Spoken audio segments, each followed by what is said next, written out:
Do you ever feel like getting a new puppy is almost like having another kid in the house?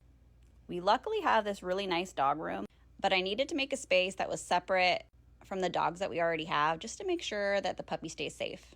You heard about me talk about these dog beds in a previous video. Do your dogs chew up every cute, fluffy dog bed that you buy? If they do, you need to invest in these beds. And you can always make them cute by putting the cute blankets on top.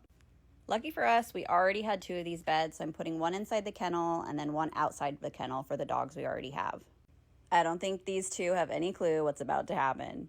And of course, I have to stock up on cleaning supplies because we all know with a new puppy, we need cleaning supplies. Now to go get the new puppy.